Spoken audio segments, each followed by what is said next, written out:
Okay, so today I'm doing a video on me building a quadcopter, and you can see it's a one frame.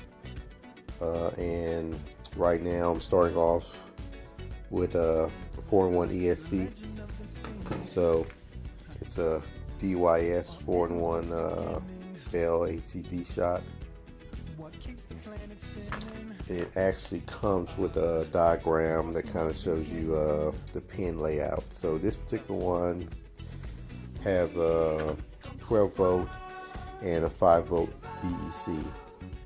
So that way you can hook it up to your LEDs and run that, and you can hook it up to your flight controller to run it.